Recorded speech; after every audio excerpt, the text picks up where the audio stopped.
How are you? Like, honestly, just how are you right now?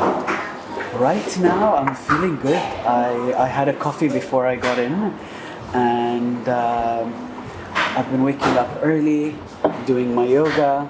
I started journaling a few days ago. Thank you.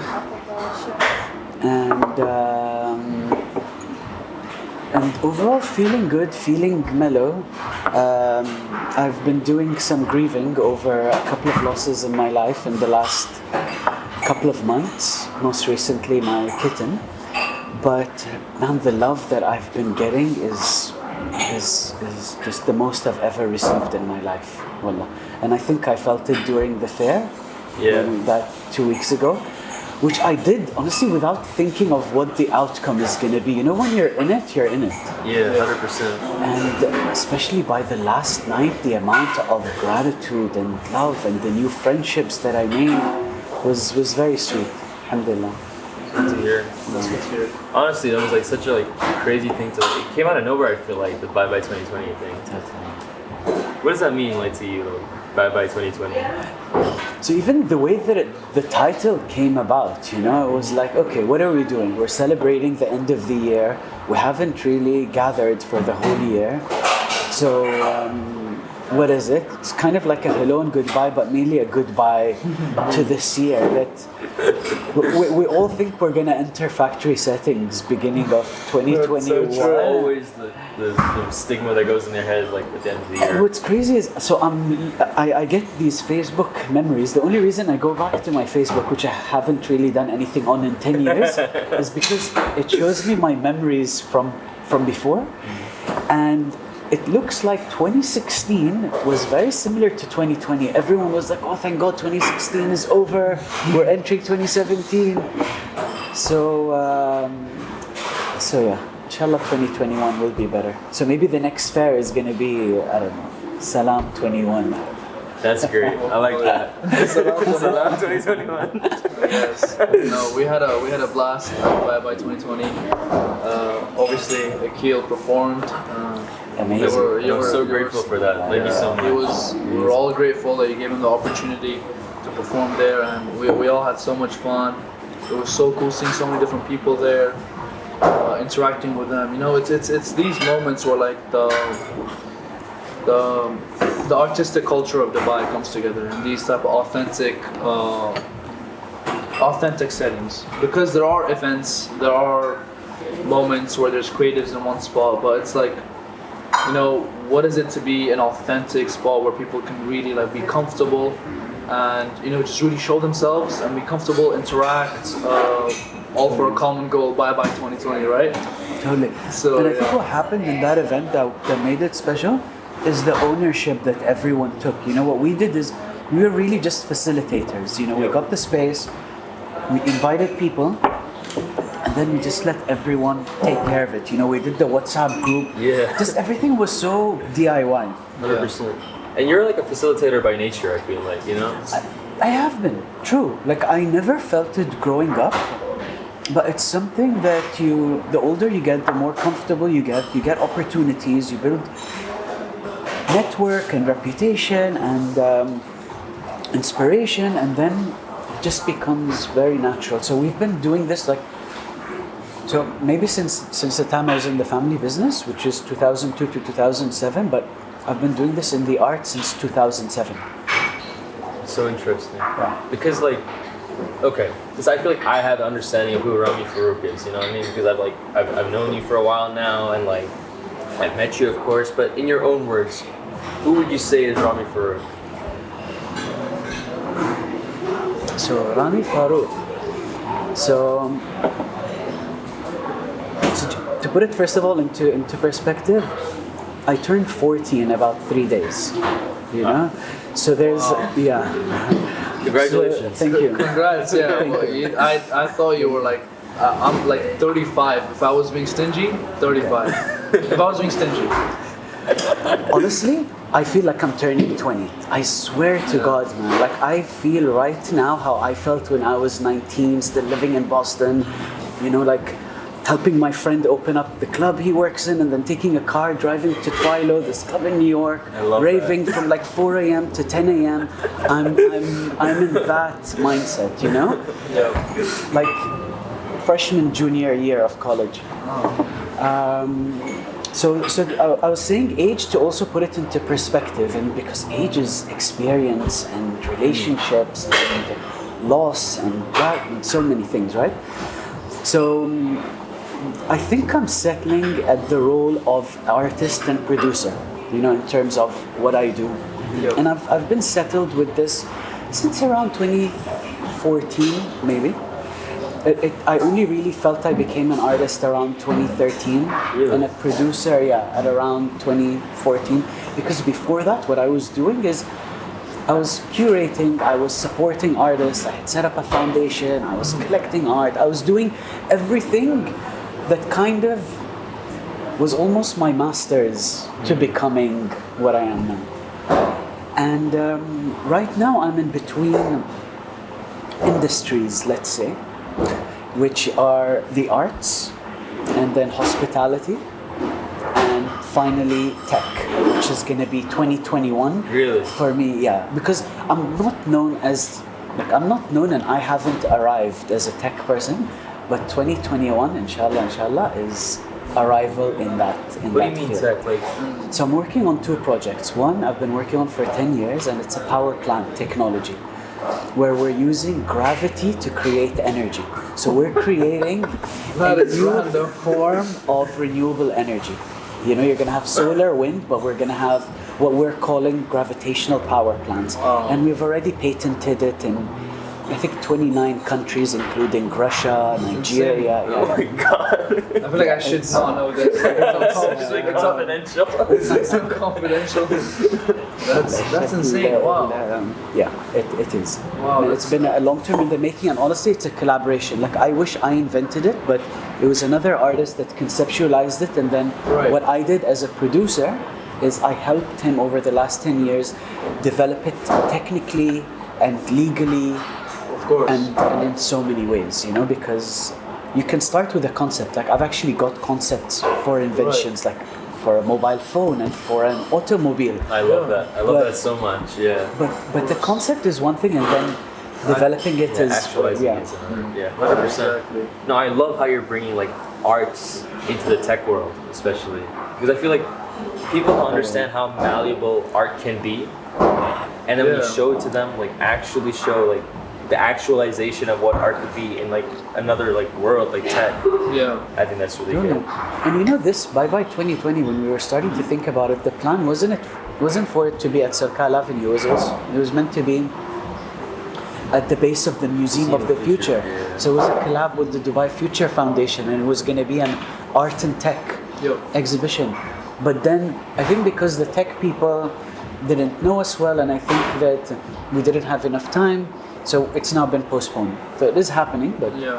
Fair at enough. a later date. 100%. That's understandable. You talked about like curation and also like your ventures into hospitality. Of course, we're here right now at my San Francisco, and look, this is not like actually pandering to you or anything. We genuinely think this is one of our favorite restaurants. Yeah. Alhamdulillah. You have no idea how many times we've been We here. brought so many Oh, friends here.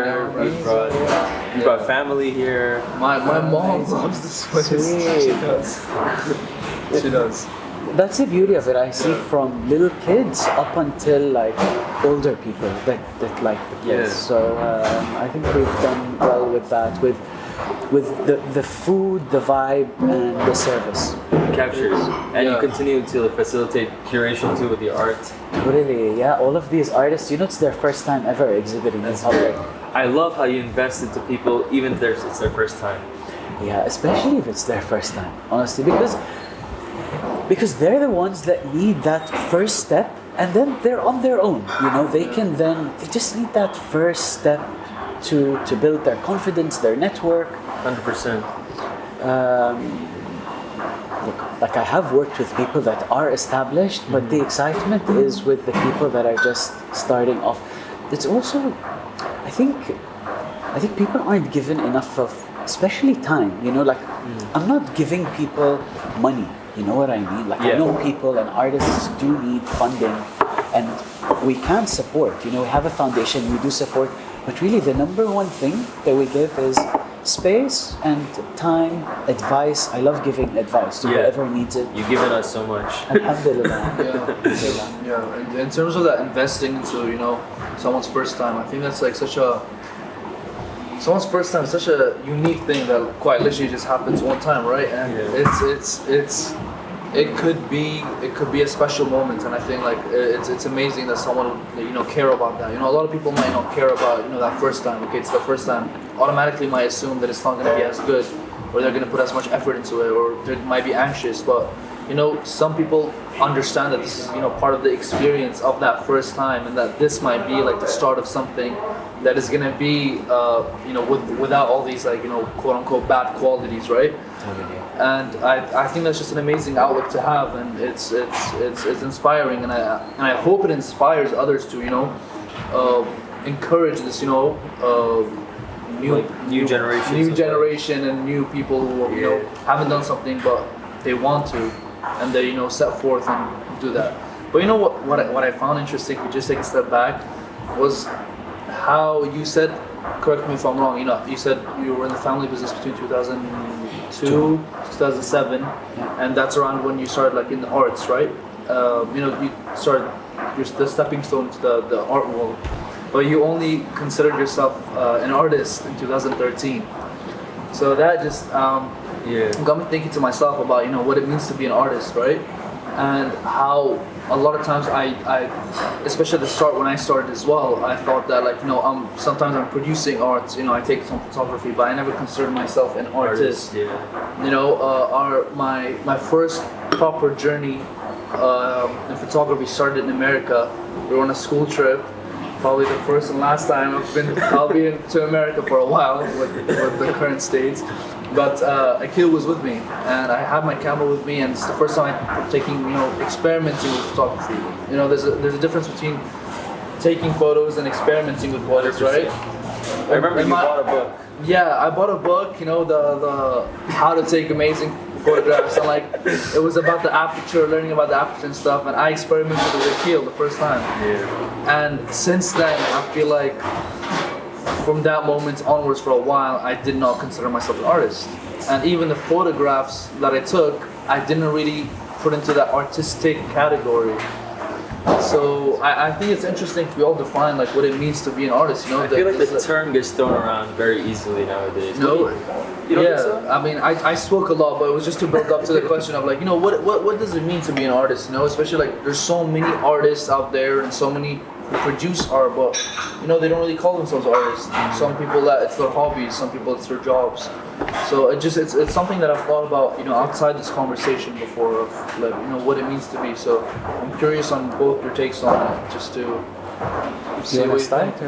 I mean, like I said, I feel like the term artist gets thrown around like a lot nowadays. Like everyone wants to be an artist, but I feel like there's something missing. There's like a core element, and I feel like that's vision, in the sense of like you can draw a picture, you can like paint a painting, whatever, but then what's the difference between a painter and an artist? And I feel like the artist is the person who like takes it that one step further and like actually like not necessarily thinks about what they're doing, because sometimes free expression is art as well.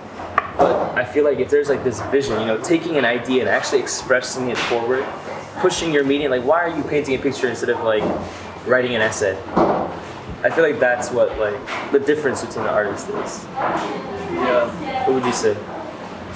So to continue on what you were saying, I think that there's a difference between being artistic and being an artist. Mm-hmm. And the biggest difference is I feel being an artist is a lifestyle. It's a philosophy. It's a way of thought. Mm-hmm. And for me, at least, the primary reason to be an artist or to know that you're an artist is when you've achieved absolute freedom.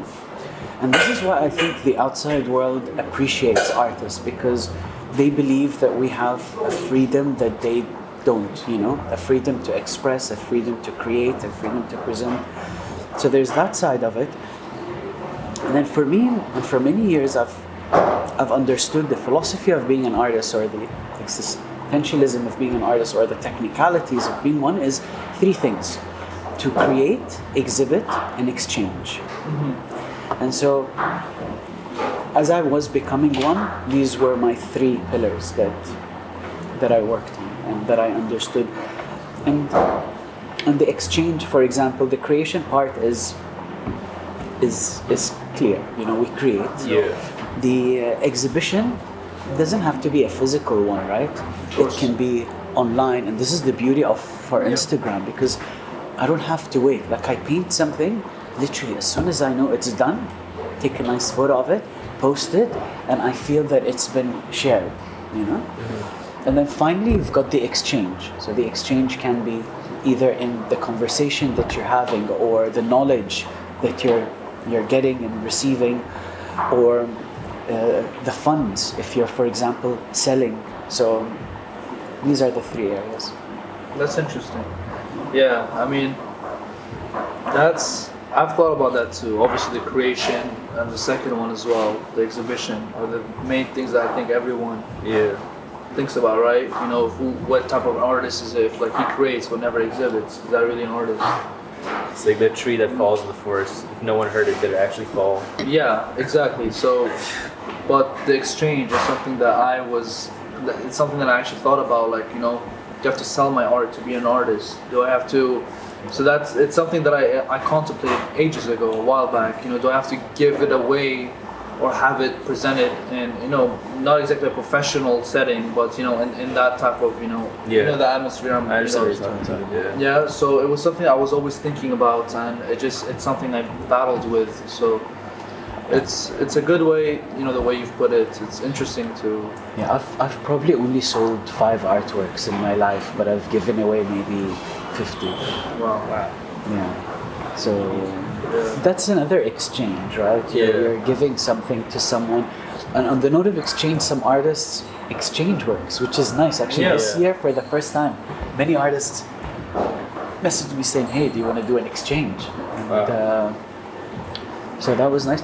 On another note that you mentioned also with the exchange and being an artist, I think it's the understanding.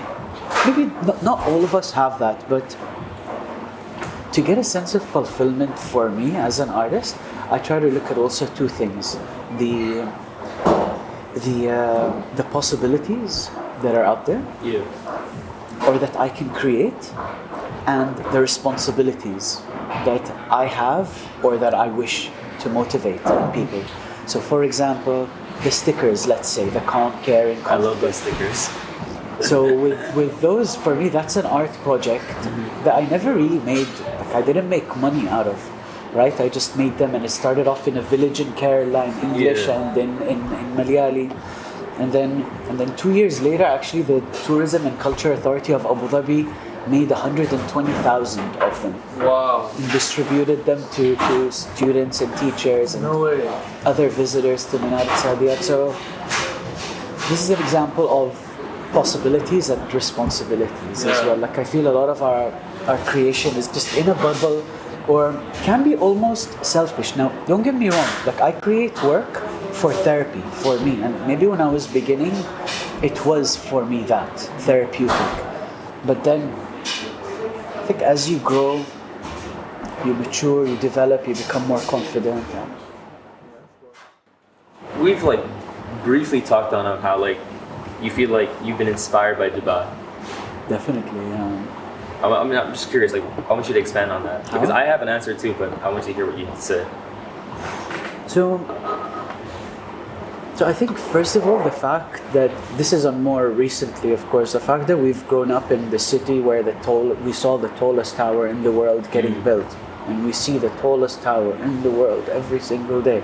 I think unconsciously it has had an effect on us. That's one, you know, in terms of the landmark. On the other side, you've got Sheikh Mohammed, the ruler of Dubai, who is an inspiration, you know, in terms of his leadership, his management, his innovation, his guts, but also how humble and close he is to the people. Like, I've met him so many times, I've given him tours.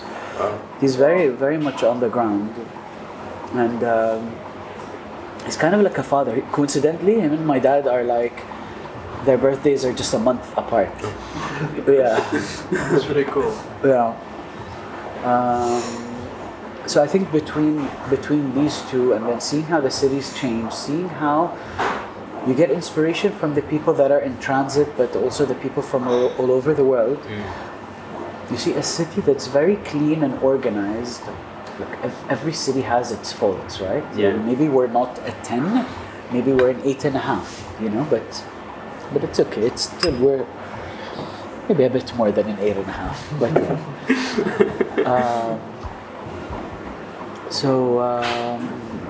so I get my inspiration for that. I also get my inspiration from the collaboration that's in this city, you know? Like one thing that I can vouch for in the last 13, 14 years I've been doing this, the city is very collaborative. And I don't know if you guys are seeing it, like I don't know how your age group and your circles are. Like only this year actually there have been a few fallouts, but even then, it's a very collaborative place, and especially in the arts, from people from all over the world. So I get my inspiration from that. I think I get a bit of inspiration from treating. So I treat Dubai like it's a village. I genuinely do. I always describe Dubai as a village, you know, even to the people abroad, because the circles are small, the places we go to aren't many, or at least where I have like my relationship with nature and my neighborhood. I go to the beach, or at least I used to. I go to the beach all the time, the local coffee shop. We don't have much of a pedestrian life. Yeah. Walking culture is just like not the thing here. No. But we have a cruising culture. This is true. That is We have that. We also have a mall culture, which is in its own. Like I don't do it now, but there was a phase where I would feel like I wanted that buzz of being in like London or New York, and like you go to Dubai Mall and it's like you're in like I don't know, where are you? Not like the Times Square or like, whatever. no. I mean, you see the lights everywhere and people. Yeah, it's buzzing with people. It's kind of like, actually downtown is like all of New York put in one, maybe minus all of Manhattan, maybe minus maybe Lower East Side or something. But so this is the relationship with Dubai. I also like how peaceful it is. It's peaceful. It's very facilitative.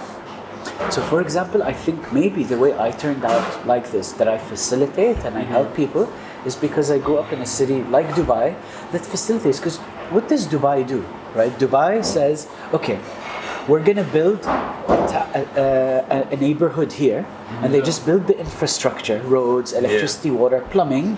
They have the concept, and then they tell people, hey, come invest, you know?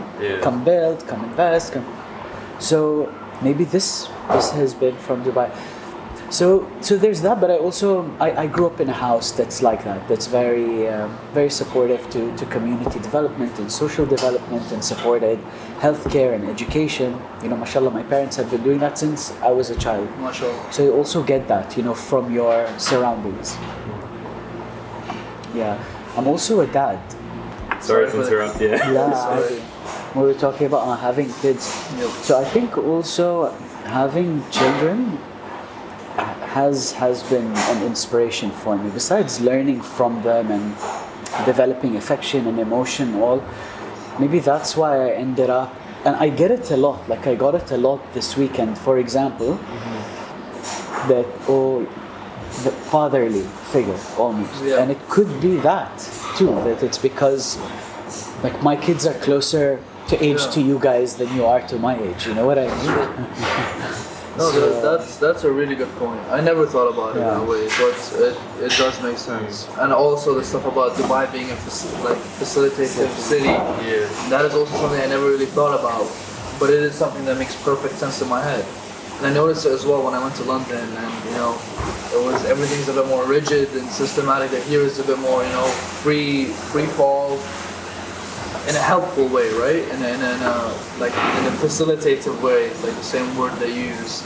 and you do notice it, especially when you go abroad. But in terms of, if you have your upbringing here, and especially if you're in a household that encompasses that internally, then that does really make a lot of sense. I also want to just it's something I've thought about for the longest time. I'm sure you have. I'm sure everyone has. Because I was born and raised in Dubai, and we were raised here as well. And I feel like we've had a conversation with a friend a couple years ago about inspiration in Dubai. And albeit we were 17 at the time, so it's whatever. But at this time we were just beginning we wanted to start making cool stuff, artistic stuff or whatever. And we had a conversation with our friend because he was leaving Dubai. And he said it was hard for him to be inspired in the city. And at the time, I think I didn't understand that much. And I think he came from a place where we were stuck in one place for so long, it felt like a bubble. And we didn't know what else to do. We felt like we used up all we can from Dubai. But then after leaving Dubai, for the first time in my life, I never thought of Dubai as home properly until I left Dubai. And when I left Dubai and I was in the States, I was like, okay, yeah, fine. I know Dubai like the back of my hand, you know what I mean? I can't say that about any other place in the world. And it was just this longing for that feeling. I think it was a nostalgic feeling or whatever that re-inspired me. And when I came back to Dubai, it was I was fresh, you know what I mean? I felt like I was once again, I felt inspired again in Dubai. Yeah. And it was nice seeing Musti again. It was nice seeing you again. It was nice seeing all these familiar faces, because now I feel like I had grown and come back. And I'm still growing. I still want to grow. But just that excites me. And I feel like that whole bubble shtick that I was so angsty about when I was a teen growing up is disappearing. Yeah. I don't know. Yeah. No, that's a good point. It's kind of it's less about the wherever you are in the world, not just this city. Let's say we were all in London, for example. Mm-hmm. Yeah. It's less about it being about London or about Dubai. It's about just you staying in somewhere too long and not, expanding your horizons, right? Stepping out of it for a moment and coming back, and just to revisualize everything. I don't know the exact way to describe it with words. I'm still processing it. I feel so. I feel like I can't even properly explain it. I noticed it too. It's kind of like those cliches. You don't really appreciate something until you lose it or you step away from it, and then you come back and you realize. But I think it can be applicable here too. You step out of something. While you're in the moment, you're like, okay, I feel a bit burnt out. My ideas are running out. There aren't that many resources to utilize, for example. But then you go out, come back, and then you just have this fresh rush, right? Especially when you go to the West, West, over the last since maybe 2013, I started feeling the West is the old world. They're the old world. Where they're stuck, whether it's the way of thought or their infrastructure or their architecture or whatever it is. It's the old world, Whereas this and Asia and is where we still have that blank slate, or still bits of blank slates where we're experimenting and exploring. Yeah, I could see that. Yeah. And I can see this as a controversial statement depending on what people have thought of, the other side, right? Yeah. But controversial in a thought-provoking way, obviously, not in a triggering way. But yeah, the whole blank slate thing. That's the black. Of course, we still have years to grow. Yeah. I guess I just never thought about it that way. Yeah. That's interesting. But obviously, you're someone who's experienced more with the West and stuff. I mean, I only left for 2 months, and that's the longest I've been out of this part of the world, right? So no, I lived from 98 to 2002. I lived in Boston. That's crazy. So not only did I see that part of the world, but I also saw it from two different eyes. Right. Before September 11th and after September 11th, as an Arab and Muslim. Wow. Yeah. So it's just a whole other layer, you know. Yeah. And then recently, like since let's say 2007, going to whether it was maybe Germany, the UK, America. These were the main three places, maybe France. Yeah, that's where this came about. This understanding. But also, what I feel over there is there's a lot of anger, and actually, so I get some inspiration from that part of the world. So, for example, I don't know if you saw the Arab man smiling with a pineapple. Yeah, of course. Of course. So that was actually inspiration from a summer I spent in New York in 2014, where I was there for 3 months because my mom was getting surgery, and I saw that the people are angry and they don't smile or they don't smile back, and so I came back and I first tested it. I did a project called Smiling to Strangers in Dubai Mall. Right. Where I went to Dubai Mall on a Friday afternoon, you know, busy time, Right. dressed up like the Arab man smiling with a pineapple, and just started smiling to strangers for an Yeah. hour to see what happened. So, and then about a month later, I did the stickers. But the stickers even didn't debut here. The stickers debuted in India again, Wow. Oh wow. in a village in India that I was doing projects in. That's great. We were just like- How did wait? I'm just curious. How did the Dubai Mall experiment go? Because I don't know if you posted about it, because I didn't hear about that. This happened 2014, so a Wow. long time ago. Yeah. So I walked into the mall, and 5 seconds later, a 3-year-old child ran up to me with a big smile and happiness, and he hugged me. And it's never happened before or after that a random child runs up to me. So that was an amazing start. Then for 20 minutes, I had my adrenaline and my motivation and energy, because you know, smiling requires energy, and you can't Yeah. fake a smile. Like I was. So 20 minutes, nobody smiled back. I tried locals, expats, males, females, young, old, and my reactions were suspicion, fear, avoidance, concern, everything. So 20 minutes later, I needed a break. I went to the washroom, and that's when I got my first smile from the guy cleaning the washroom. Right. Wow. Okay. Now with that, I don't know what it is. Was it a genuine smile, or was it because you know the guys working in the washroom sometimes they get tips, right? Especially if they see an Arab man with a ghutara maqal. So I don't want to speak of intentions, but it could have been that. There's a 50% chance it was that. Of course. And then I came out and I got my second smile, but it was by a promoter. He's like perfume promoter. Ya Sheikh, Angel, the name of the perfume. And so that was the second smile. And then for the next 20 minutes, nothing. Right. Until I actually got tired. Like mentally, physically, I couldn't smile anymore. I was just exhausted. Right. Because you need that energy back to you, right? Yeah, Yeah. 100%. So then I just saw a cafe, and there was a hostess outside. She smiled to me. She walked me in. And then the waiter smiled at me when he took my order. Of course. And then I sat for 20 minutes looking at people passing, still trying to smile. Yeah. Didn't get anything back. Maybe the mall was just.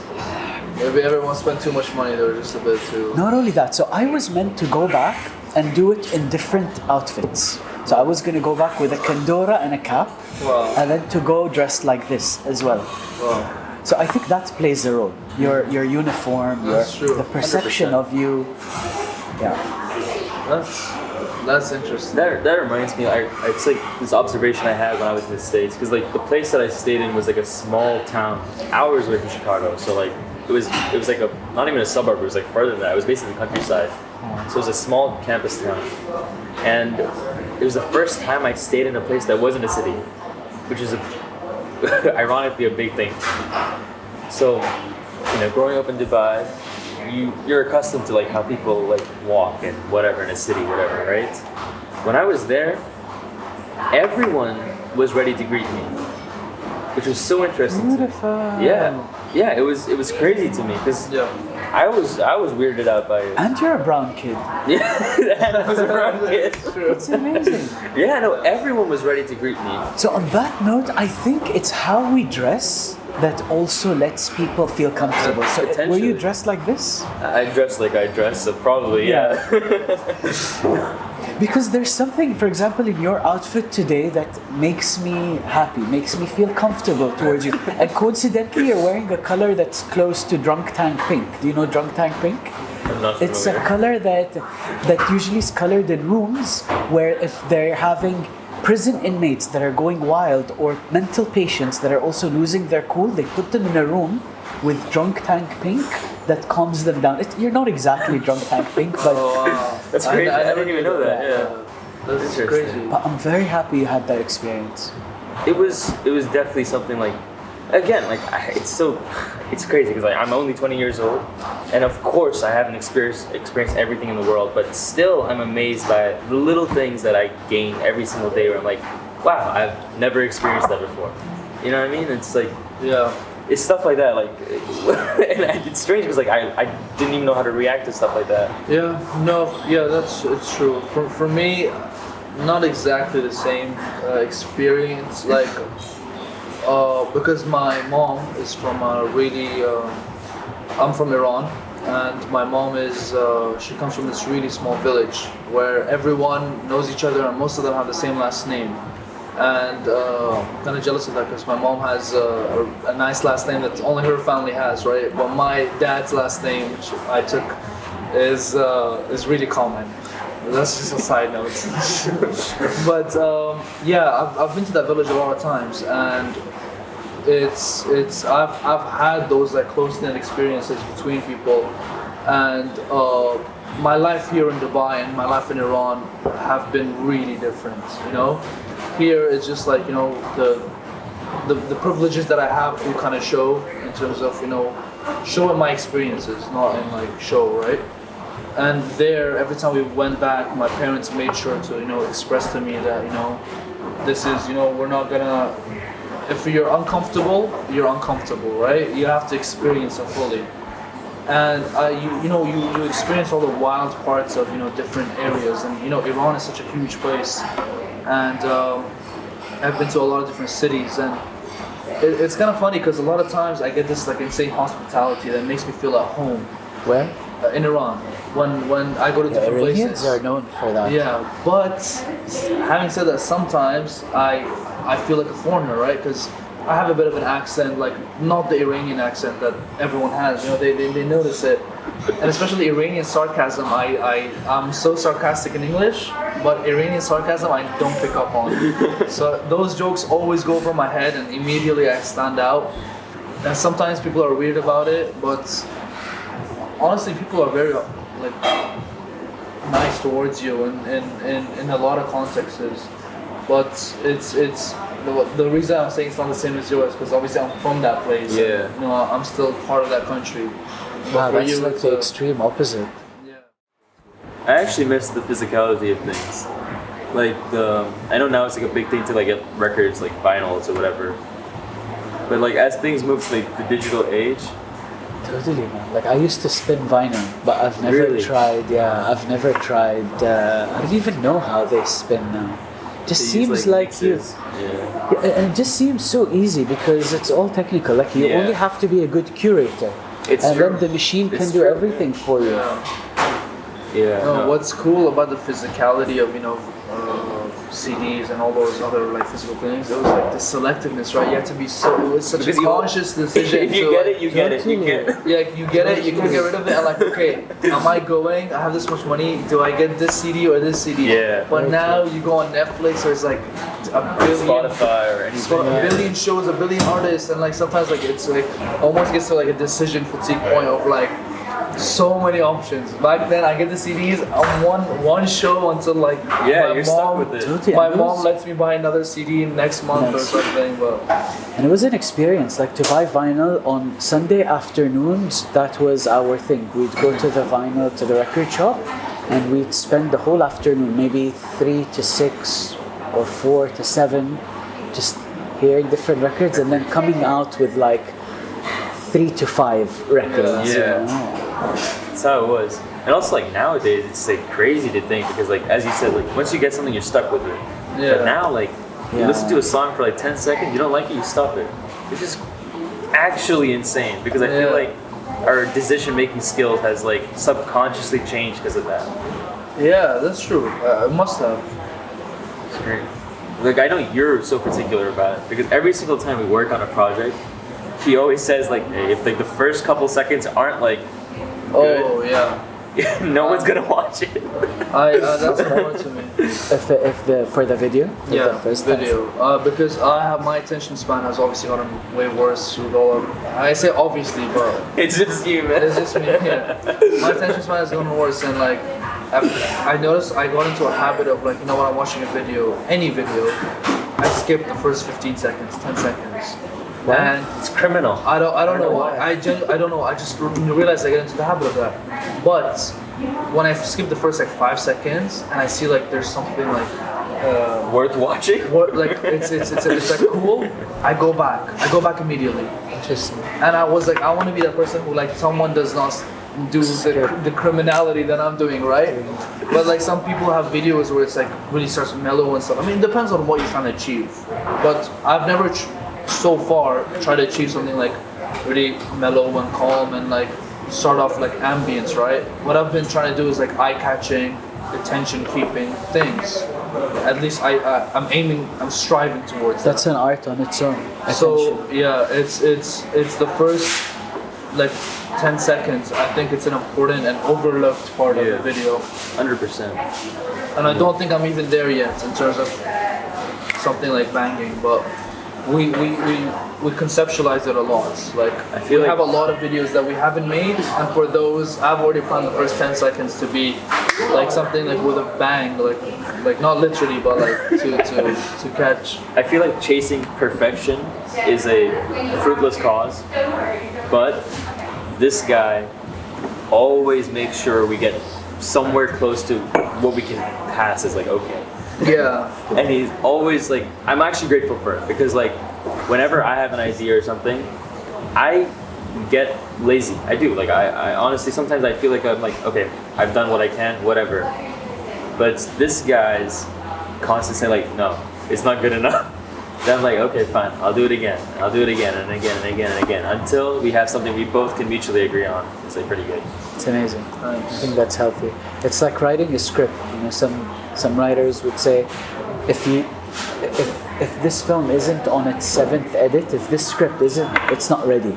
You know what I mean? True. So, I think, yeah, I don't know when it started for me. I'm not, he overhyped me in terms of that sense, but it's like there's no such thing as, you know, making a perfect video. Like, it's such a subjective thing, there's no point striving for it, but like, it has to be perfect in terms of what you try to do and what you're capable of. If I'm capable of, like, my skill set is here, and I got as close to this line as I can, then I could call, okay, perfect, I can release this. But if my skill set is here and I've produced something here, then that is not anywhere near of what I can do. So I'm thinking, okay, we can get this line as close to what we can. And that's the way I look at it. But yeah, it's small details are important in my opinion. That's I feel like that's it's something like benchmarking yourself. Yeah. That's what I think. What about you? What's your take on perfection? perfection. So perfection, first of all, for me, it has to be something that I've never seen before. Right. You know, like ideally never been done before, but I haven't seen everything. So if it's been done before, I'm not interested in it. Perfection is if I think it's good. Like I'm the audience. Like humbly speaking, the audience comes second because sometimes the audience doesn't really know what they want, or sometimes they don't like it. As long as I like it, I don't mind if the audience doesn't. You know, That's true. I would want them to like it, of course, but the primary reason I make and I create is for myself. out of curiosity, yeah. That is a really good point that I want to talk about, because I think you kind of share that. Like, 100%. we've had debates all about the time. this. 100%. We've had. You won't believe like the WhatsApp like. I want to. There are arguments. We were going crazy on like. Well, not like arguments, like conflicted, like more debates. Debating. Yeah. It was crazy because like I feel like okay, the music that I make is a solo venture. I put that to the side because I feel like that specifically, like I don't care what anyone says. I'm making music that I want to listen to. That's that. But when we're making a video together or whatever, it's like what you said, capturing the person's attention. Yeah. It's strange because I feel like a lot of people have this conflict of like, okay, how much can I do that I want to put in and leave it to like, you know, my own creative liberty, and how much do I have to like cater to someone?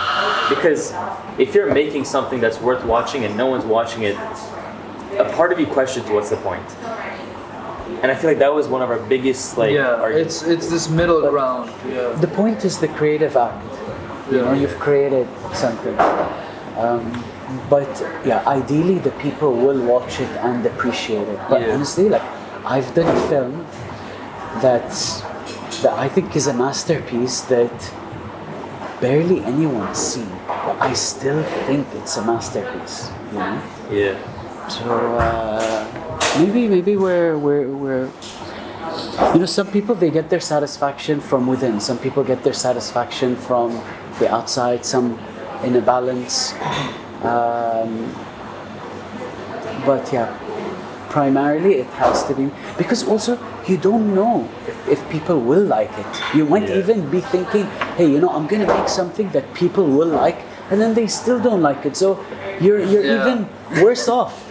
You don't like it, and the people don't like it. Huh? He's at like flashback or something. I keep passing out. But yeah, it's a middle ground between like, okay, we have an idea, but like in terms of executing this idea, is it 100% how we want it to be? Or is it 50-50 for the audience and 50 like a compromise between what we think might like take off for the audience? Or not? Like for example, Mustard, when we shot Mustard. Yeah. I thought the beginning, hopefully you remember the beginning, Reservoir Dogs, like skip part we had. Yeah, where that little part, I thought that it was a bit too long. Right? I like that idea, but we should keep it. We were gonna scrap it. You know, it conveyed the part of the video or ideas. But I was like, this is too long. The audience isn't gonna like, you know, keep watching the whole thing. You know, a lot of people are gonna lose interest. I'm losing interest right now. Like my attention span is like cutting out. But he said it shouldn't matter right now because it has to be as long as we execute this part how we want it like to be, and like there's a few extra lines that you might not think is necessary, but it adds to the whole ambience of that little skit or whatever you want to call it. Then it's fine. It shouldn't matter what the audience thinks. Those who don't like it will stop watching the video, but those who do will appreciate it. Yeah. And it was something it took a while for me to get my head around, like if I agree with it or not. Obviously I understood it, but I think I'm coming to terms with it more, right? You know, would you rather have 1,000 people who, you know, kind of like you, or, you know, 10 or 100 that really like appreciate exactly what you've done, and those numbers multiply. You know, it's this whole it's a big debate about it. It's probably gonna be the latter anyways, because I think with what we're doing isn't for the masses in general, you know? I've thought about that a lot. I feel like, I mean, it's a little harder to say now. I feel like I've made exceptions countless times, but at that point, that specific moment with that, it was like a minute 30. How long was that part? It was long. It was long. It was ambitious because it was like 1/4 of the video. It was 1/4 of the video. It was longer than people would have wanted it to be, or like in theory.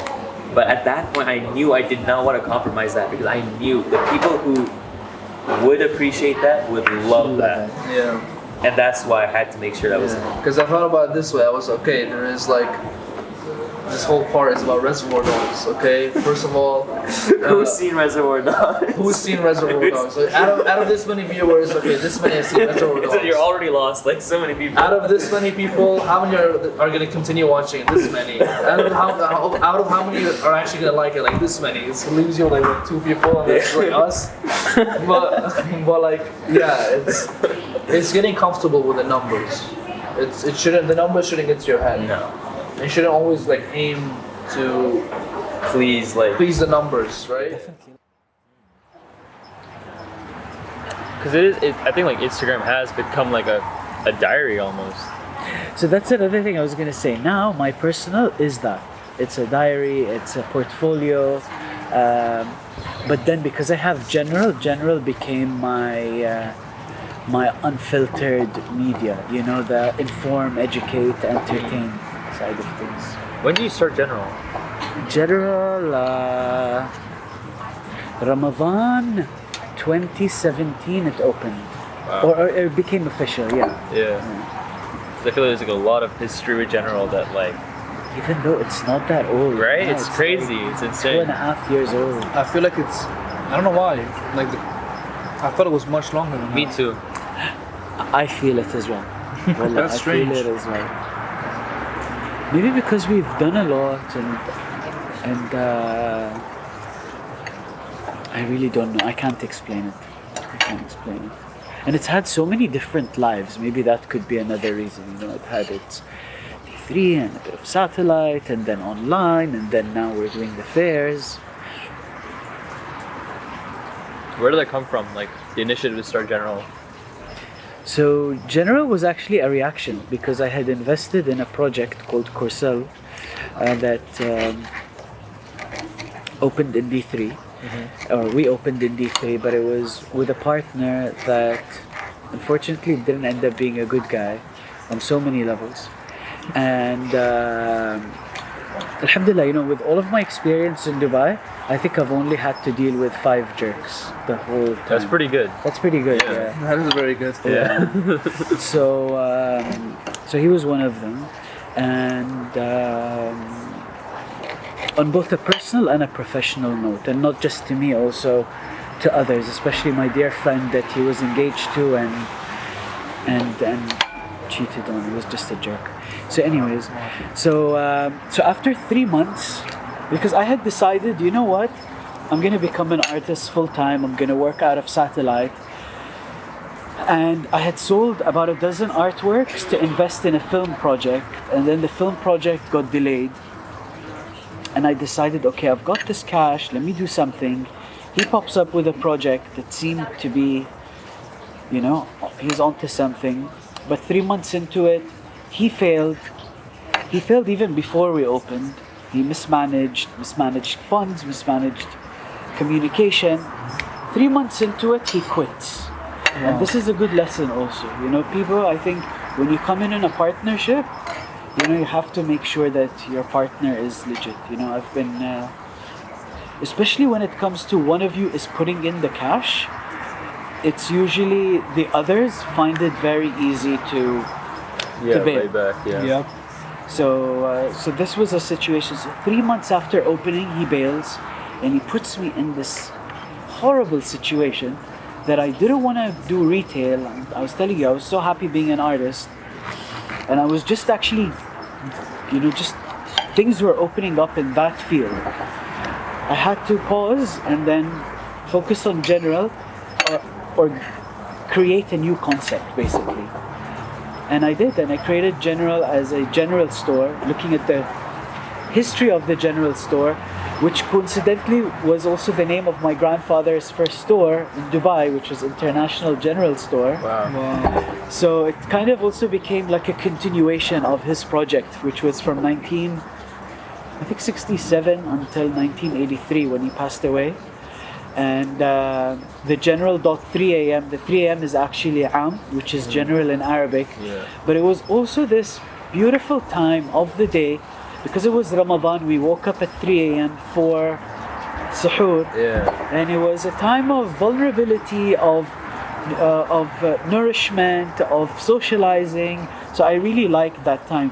But also 3 AM pops up in a lot of memes. I don't know if you noticed, like up until 3 AM thinking about all the mistakes I did in my life, or you know what I mean?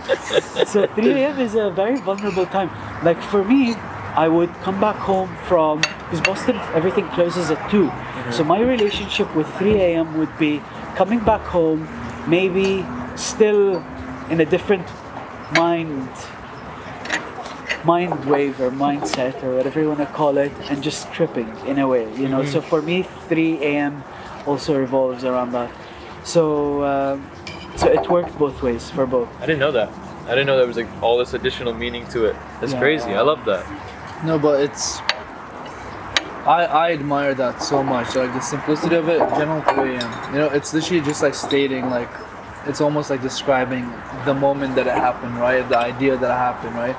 A lot of times, like especially these days, there's so many like intricate names and like that's actually cool. I was our about to say the same thing. productivity. I mean, you can explain it because It's so crazy. Like our name Productivity, the way that it came about was that I think at the time I lost my phone, so I didn't have a phone with me. So we used a Facebook group. Again, we don't use Facebook or anything, but we made a Facebook Messenger group just for them. yeah. And when I first came to Musti with the idea of like filming anything, that was our main MO. I think it still is our about page on YouTube and stuff. It's just like we wanted to create something, so we did. The group that we were in, Musti was like, at the time he was like really ranting about like how if we want to do something, we can do it. You know, we just have to be productive with what we do. And our group was actually just Productivity. The name, so like we named the group on Messenger Productivity. So like, let's be productive, right? Yeah, let's be productive. It was a joke at first. Yeah, it wasn't meant to be funny. It was just like, okay, productivity, because we couldn't just not name the group, right? Because it also inspires you, you know. I'm here. This is productivity. Yeah. So then we made our video, and we didn't have a making name. a video, Yeah. and you're like, okay. Under what do we publish it? What do we publish our video under? Yeah. What about this? What about this? We went through a dozen So many names, and names, none of them clicked. And we're like, I said this. I was like, no, like a name has to come about naturally, right? Yeah. You can't just slap a name on it. What's funny is that at this time we would always constantly remember like, oh, check the Productivity group. Yeah. Check make sure you check Productivity tonight, whatever. So that's how we came up with productivity. But then like, I hate productivity. That's just another like extension of like that idea. But yeah, that's why. A simple name like that. So we resonate with that actually. So that's really cool. What do you Thank think? you. Like, You're welcome. what do you think about the importance of naming things? Such a random question. Yeah. But I like that. No, question. totally, and especially so things as in, for example, a pet. I think, like I said, I never really had a pet, or at least one that I was attached to, like Selma. But I think after I adopted her, actually from here, Wow. and I named her, she became. A connection was built, right? 100%, yeah. From cat to Selma, and even in the house, like if at home. So I was the primary caretaker of her, but I saw that the gardener, as she became Selma, she was she became part of it. You know what my dad described her? I swear, when she passed away, she's like, he really felt that he lost part of, like he lost a family member. So I think, had she not had a name, she would have just been like any. It's like Guy, you know. Names like really humanize Totally. things. And going back to naming things as spaces, so Mesan 15 is named Mesan 15 because it's our address. They're Mesan Towers, and this is Unit 15. I thought about that before, but So it's crazy. Warehouse 16 is the same. It's our address. So it's also going back to what was this place before I even came about. You know, it's not become. I didn't name you. You were created. You existed before my arrival. So you adopted Who were it. you? Yeah, I moved in here. You know, so. That's great. Really good. Stuff. Do you sense a change happening in Dubai's like creative scene? Just going back, because like Yeah. I like obviously when I first heard about you and stuff, I forgot how I heard about you, but when I heard about you, I knew that you were into the art curation scene and whatnot. And I saw this BBC video of you a long time ago. I watched that, And at the time, it was like, what, 2010, 2009? That one was 2012. 2012? Project, I think so. Yeah, 2012. I think, like, what I sensed was that this, like, the way that you were talking and the way that it was filmed and everything was like, Dubai was becoming this new nuanced scene, an area. And I feel like a lot of that came from the idea that it's a new decade and it's post-recession and whatnot. Exactly. Do you sense something else happening this next decade? In the arts, in creativity. Yeah. Yeah, big time. So I think what happened back then, there was, I think Dubai has had maybe 4 waves in the arts. So you had one wave, which is the wave of Hassan Sharif, may he rest in peace, and Muhammad Kadhim, and that group of older, mostly Emirati artists. Wow, I didn't know. Yeah. And then a new wave came about around 2003-ish, 4-ish, which included Sadia and Sunny and Shahab and those guys. And I came into it in 2007. And Antonia, and we were a mixture of Dubai kids, locals, expats, and people that had moved into town. Then you had a third wave, which happened, I would say, around the 2015-ish era, which includes the kids that did CAD or did Sheb and Chindi and Connor. You have Akira, and then I'm now seeing another wave where you guys, I don't know, like you're guys that are just now still in high school or just started uni and are coming into the scene now, or you're actually not, well, now because of COVID and you're visiting, you're here, you're leaving your marks, but probably when you come back and you move back, will be the 4th wave. I hope so. We'll see. No, that's interesting, because obviously your knowledge of the scene here is way more expansive than ours, and it goes way further back than ours. So this whole four wave thing is I wasn't even familiar. I never thought about it. I never thought about it in waves, but that's because what we saw was like the Chebs and Chindis, and that was it pretty much. It's interesting because you look at it, it's almost like a decade, right? You've got the 90s, the ones I said, the Hassan Sharifs and those guys. The 2000s was our generation, and then the 2010s was the Chebs and the Chindis and the Akiras, and you guys are the 20s. yeah. It's good to think about. Hopefully, we'll see. And what I'm seeing about this group is they're much bigger in size. I think yesterday I was saying that when I started off, we were only like 10 artists, and a lot of them were visiting, were thinking of moving. Now there's hundreds. Yeah, I see more and more every day. A lot It's crazy. more diverse, obviously. Yeah. Exactly. Naturally. Totally. So we've got everything now. We don't have many. Like, let's say in theater, we have a tiny bit.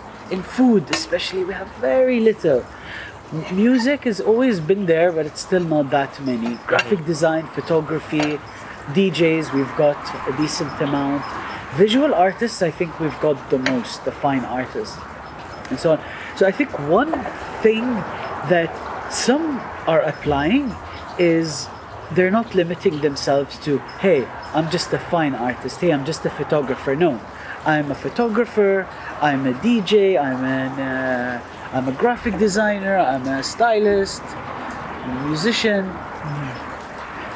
So it's still within the arts, and I think, so I go by this philosophy, if I'm an artist, then anything I do might be art, right?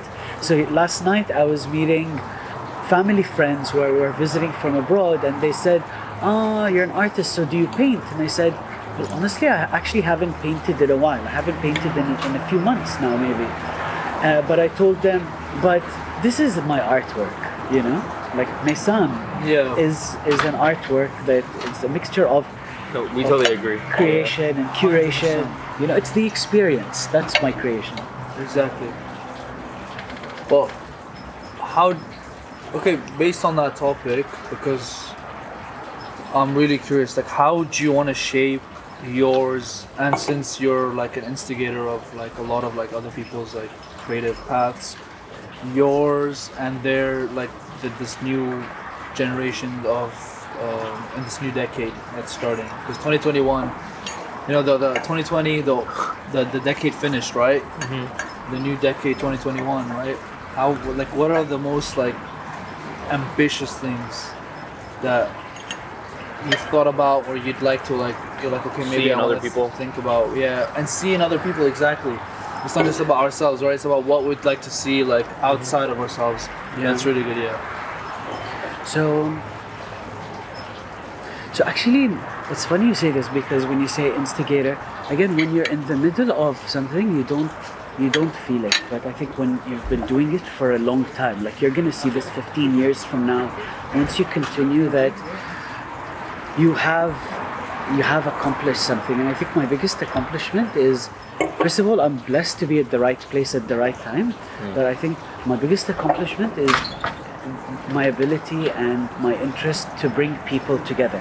I don't know if you've been to like the satellite parties, or been to General, or now at Mesan, or you know. So this is what I like to do, and wish to continue doing. So for 2021, the idea is going to be more of those. But I think if I was to do one thing, is how do I make that physical gathering, that physical collection and exhibition and curation, also digital. Right. So the plan is to work on that, to digitize everything, to again create, exhibit, exchange, to curate, whether it's the content side of things, you know, again, finding things to inform, educate, entertain, so my passion started off in the arts, in media and mass communication, and the idea of the artist as an instigator of change in understanding and behavior. So when I think of media and I think of content, I don't think of only the buying and selling, or the showing, or just the aesthetic. It's really, am I informing, am I educating, and am I entertaining? And I think to have just one or two of the three isn't enough. You know, like you definitely need entertainment if you're informing and Synergy educating. of like everything. Exactly. Yeah. So this is on the content side, and then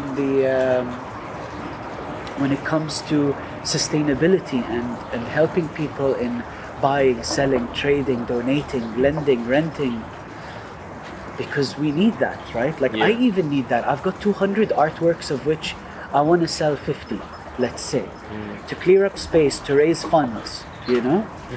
Like I've got 100,000 dirhams of school fees every year, you know what I mean? For example, we all have expenses. So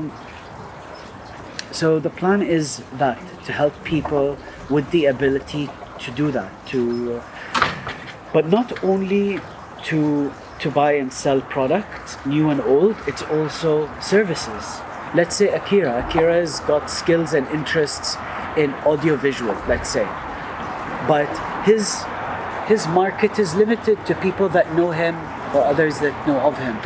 But how do I create a space where he can present what he's doing, and then for people that are looking to hire, to see different options? Because I get it all the time. Like friends are getting married. Rami, I need a photographer, I need a tarot card reader, I need the, you know, and so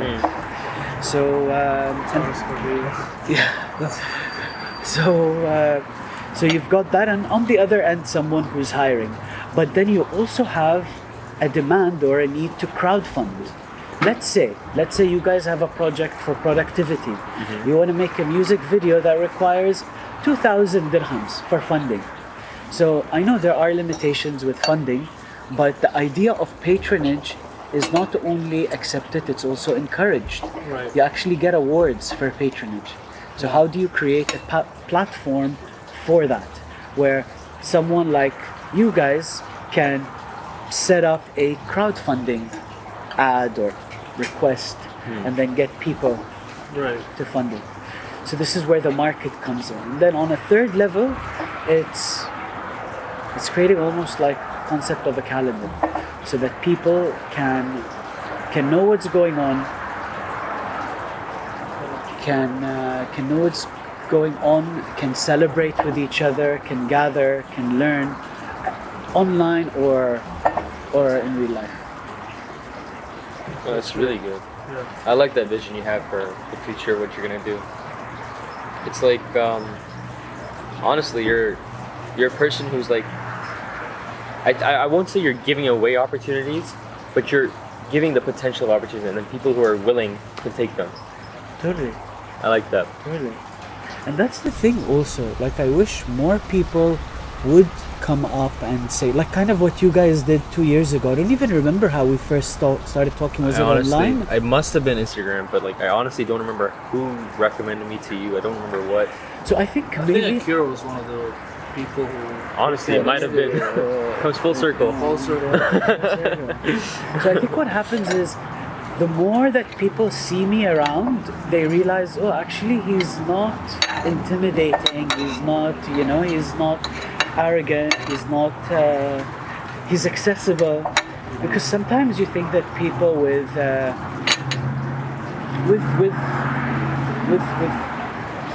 whatever, can be hard to reach. Right. But that was one of the best things that came up in the fair, that I had younger people, like high school students, coming up to me and saying, hey, I have a project. Like a 15-year-old, I still remember. And I told him, what's your Instagram? We followed each other, and I told him, let's get in touch, and we got in touch. So that's that helps too, being out there and letting people know. Like I still have friends that know me, have known me for years. Like I had a situation this week where someone was scared to talk to me about something. I'm like, why, man? I swear, Allah, I'm not a dragon. Generally on like the topic of like anger and emotions and like being like open about sharing them. I feel like it's so common to like see it nowadays or whatever, but I feel like also some people are scared. Some people like want to make art but don't commit with themselves. You know what I mean? Sorry, continue. Then I'll think. I was about to say, like, I feel like there's art that people don't commit with themselves, and then there's art where people truly use it as expression for their emotions. I feel like Exactly. I personally do that. I think like there's some things I struggle with explaining in person and in just genuinely with the person like talking to, but when it's with me and like my expression in art, I can just be myself. I can be an exaggerated version of myself if I have to be, Sometimes I feel like I don't fully... In the moment, you exaggerate everything. In the moment, everything is the most extreme happiness, most extreme sadness, most extreme anger. And to capture that into like a overt version of like a song or a unnecessarily dramatic piece of drama, I feel like that captures things in an artistic execution better. Agreed, totally. And on that note, there have been two things that have changed in my life, but especially one, which is the 4 C's, where we spoke about earlier. Oh, yeah. And I think that's helped me mature and learn and so many in my relationships and in my management and being a parent. They're actually from a parenting book.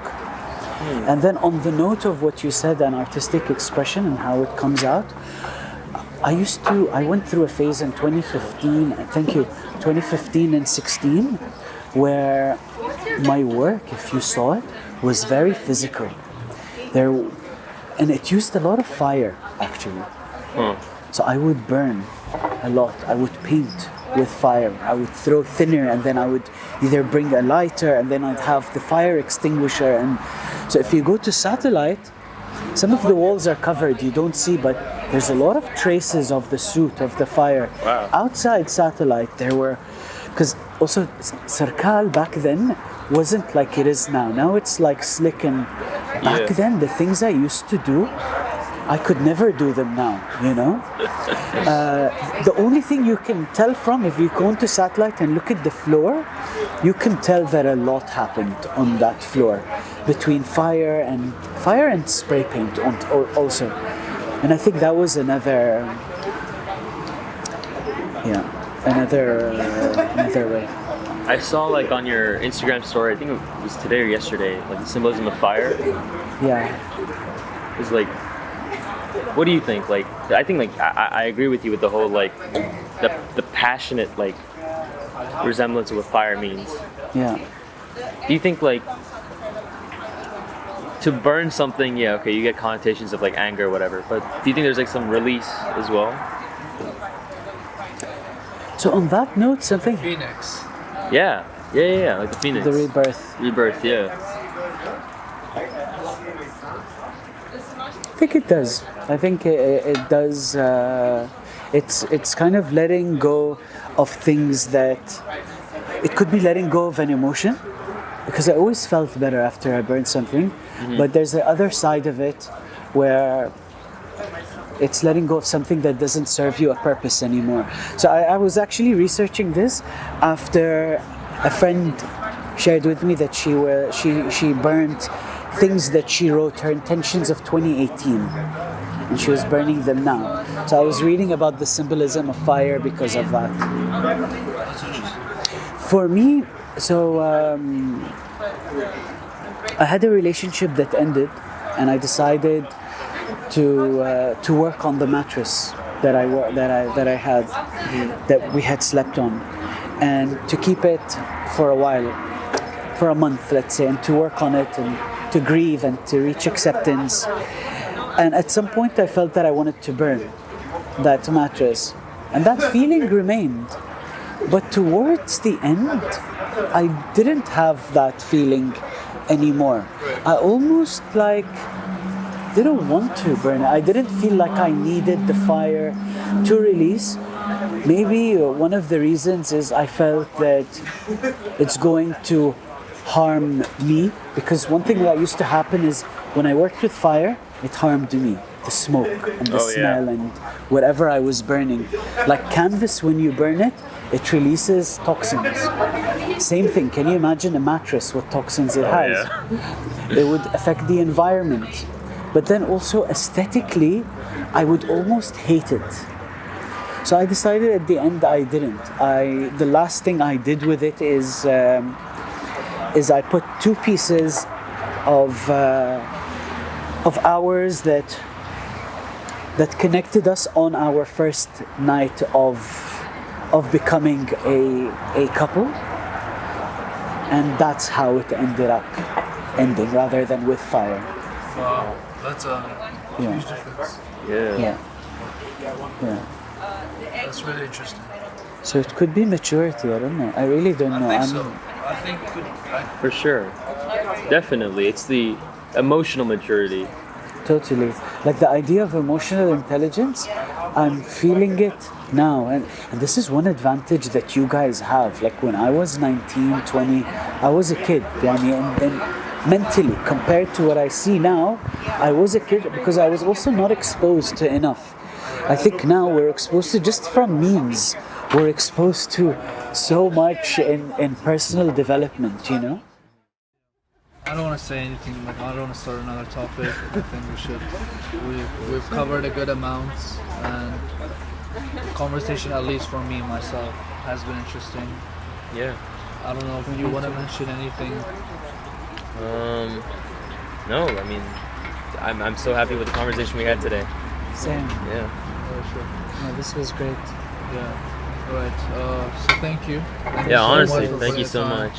Thank you for giving us the opportunity. The first time we came, we showed you mustard down there, and you liked it. You critiqued it a bit. So we tried to tweak it a bit. We put it out in the world. We faced it. We had so many different reactions to it. And just to say this one last point, I remember the first person who told me they did not like mustard.